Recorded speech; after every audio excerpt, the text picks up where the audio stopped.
Hello there, so this is Patricia here and from Pinky's World, and today I've started my St. Patrick's Day gifts for my grandsons. As you know, I have 4 grandsons who I don't see a lot of, obviously because of COVID. So when it comes to Easter, St. Patrick's Day, Halloween, the whole works, I want to make them wee gifts that I can pass over to them. This one is for St. Patrick's Day, as I said, and I've used these lovely papers from the Ice Cream Corner Designer Suite. If you have the catalogue, have a wee look at them. They are beautiful. You get a punch and stamp set to match, and wee sprinkles if you're doing shaker cards. Have yet to use these. I better hurry up and use them. But it's a gorgeous set of paper, and I thought the green spotty inside was perfect for wee boys and for St. Patrick's Day. For the hearts, I have used my favourite wee stamp for making shamrocks. I don't actually have a shamrock stamp. I'm not even sure if Stampin Up have one. But in order to create mine, I've done 3 of these hearts in the garden green ink pad because I wanted to match it in with the garden green baker's twine. I haven't got any other colour at the minute that would suit for St. Patrick's Day, so I actually think that is retired now, but I'm sure you can get something. I'm sure you have something. This is a simple way to make one of these wee, is it hexagonal? Is it? I'm not sure. So anyway, it's punched and threaded through, and it's going to hold, I want it to look like a wee loot bag nearly, you know, and it's going to hold lots of these coins. There's only 2 in there. I do have more in the drawer, which I'll have to get out, but I'm going to fill it up to about here for each of the boys, and it's very simple. And I'm going to show you now how to do it. So that just pulls that in, tighten a wee bow, and that's it. And then just pop on your shamrock. I didn't bother decorating around. They're boys. They don't need a lot of decoration, but I did want to look nice and excuse my hands. I have been working with, goodness, I hope that doesn't come off.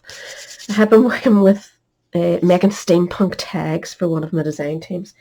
And I have washed my hands, but I think I've lifted the same thing twice and I'm covered in it again. It is coming off. So let's get started anyway. I'm using the same piece. I'm just going to cut it down to size using my cutter. The other side is pretty cool too. Actually very good for boys, like melting oven pups and stuff. So what you're going to need is to cut it at 4.5 inches. 4.5. And we'll keep all your scraps. You could actually make a wee St. Patty's Day card to go with it. And then 8 inches wide is all you need. Isn't that right? I'm going to double check before we do it. 4.5 by 8 inches. That's pretty cool to make those wee bags. And they do look pretty substantial when you get them going. So I'll get my scoreboard up. So you want to score them with your, I'm using the broad end of my 2. Score it at 1.5 inches, 3 inches, 4.5, 6, 7.5.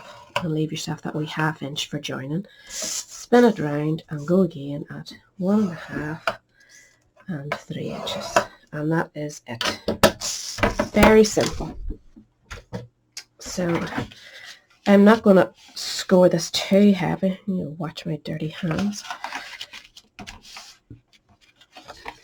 But do all your score lines first and then we'll do your cutting. I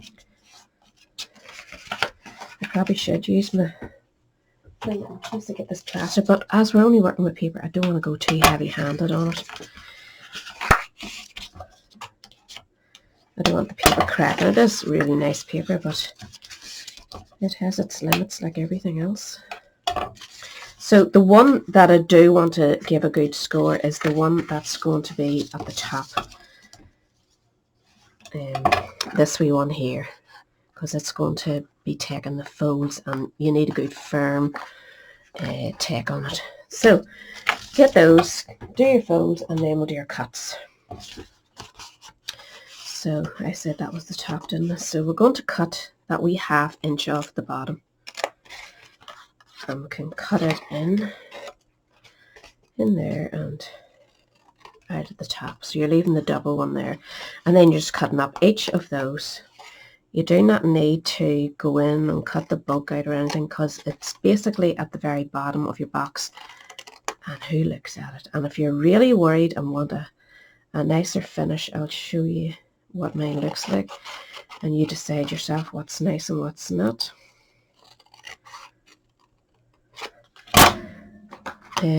At the bottom of mine, I curved all the wee ends, which I'm going to do now, and I thought, it's okay, they were all slapped together. If you really wanted a clean finish, set it down, trace around your shape, and then cut to the inside line of your, and then stick that on top. I'm not going to bother. I really don't think it's worth the hassle. So I'm going to round the edges. I don't know if it helps or what, but I thought, okay, we'll give it a go. It might make it tidier looking, and I was fairly happy with it. So just do all the one side of each of the shape, each of the cuts first, and then we'll flip it over and do the other side.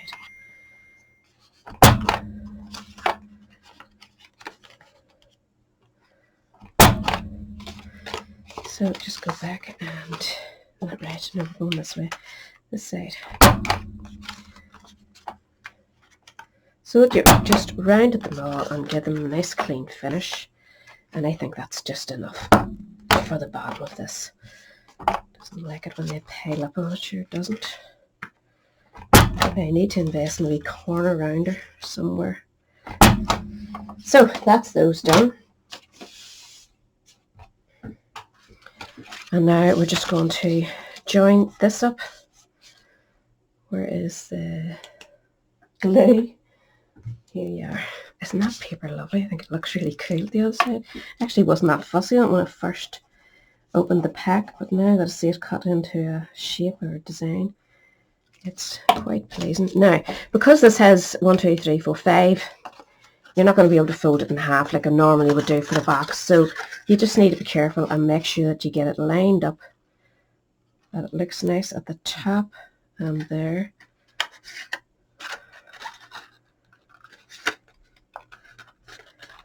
And just give it a good press when you're happy enough with it. So now we want to stick these, and where's our join? We'll keep this to the back. So this one's going to go in first, and then we're going to make our way around. So I'm just adding a wee bit of glue, not too much, sort of to the center of each one. I'm putting it down quickly because I want to go back and make sure that I'm getting the shape. So just put a wee drab in, fold it in. This glue dries really quick. If you have a lesser speedy one, maybe use it. I don't want them sticking until I get the proper shape, if you know what I mean. I don't want it taking on a shape of its own. So set it up straight so that you can see you've got your nice, nearly like a wee house shape. And that's what you're going for. And then you can press those down so that all the glue takes. Actually looks pretty cool inside too, and at the bottom it looks fine. It's a nice wee shape. So now we want to do our shapes at the top. We do have to go with them in this way, but I found if you join those two together and press there and then come back later and push them in, it actually works out. So you're just joining seam to seam and pressing there. Each seam go round until you're all done. Rather than going in and trying to score them halfway and whatever. I'm all done. So now these hopefully will just fold in and behave themselves. And again, you can give them a wee press. It just makes it that wee bit easier knowing you've got the centre rather than trying to figure out the centre when there's so much bulk catching you. So just keep pressing those. Gives you a chance to straighten everything up until you get like a star nearly. And there you have your wee shape, which is going to close in like so. At this stage you need to go in with your finger, or maybe go in with your chocolates.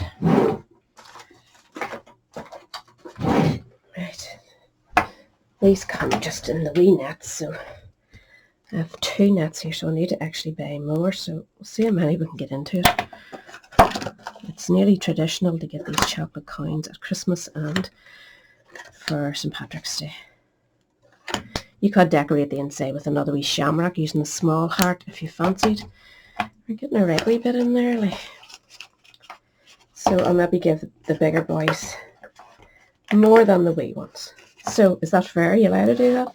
So it's going to hold. I'm going to fill them up to about here, which, excuse me, held 1, 2, 3, 4, 5, 6. So 6 is a good lot. We want to go in now with your pencil. Where's my pencil? Right, I thought this was easier for me anyway, because I'm not using the crocodile. I'm using an old machine knitting punch that I used to design my own knitwear, and I used that to punch out with, and I've kept it all these years later. So I know I'm roughly going down there on each one, so just pull out each one and put it in. Don't go too close to the top and don't go too close to the side, so that the paper doesn't burst on you when you're pulling it to tight. So just mark them up with your pencil.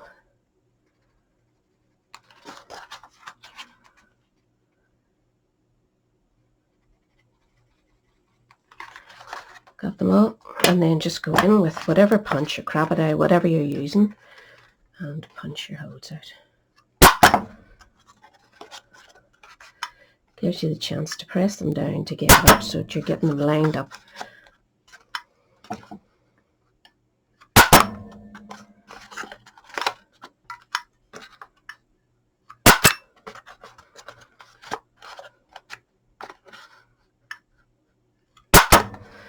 That's it. Now, when you go to thread your string or whatever you're using, the ends of these can get trapped. So I've wrapped a wee bit of sellotape. You can see it gives me a nice hard end. Use a needle, a large fat needle. Needs another wee bit of glue there. So where is going to be my front? Probably here. So I'm going to start where I know my front's going to be, join them together again, and thread it through. And just keep going around until they're all done. That makes it so much easier, because baker's twine is temperamental when you're threading it. It kind of comes apart as it's supposed to split, you know, so that you can divide it. But you don't want it to happen to this one, so we'll throw these back in. 6th. My goodness, that's nearly too much. I'm going to put 4 in. Don't want to be killing the chow. So, pull that in, leaving yourself enough room to cut your wee tail off. And just, oops, tie it in a bow. They should pull in nicely. And just tie a wee quick bow. This one's wibbling everywhere the night. I put hand cream on before starting. I'm probably a bit slippy now. Put hand cream on and then lift rub-ons. Great. Black rub-ons. So cut that up. And you're left with your nice wee box. And as I say, if you find that some of it has collapsed down, get a pokey tool and push those back out. If they've lost their wee shape at the bottom there. And you get that nice shape back if it comes out.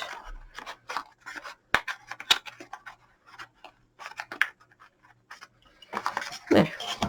So now we'll want to decorate it with our nice wee shamrock.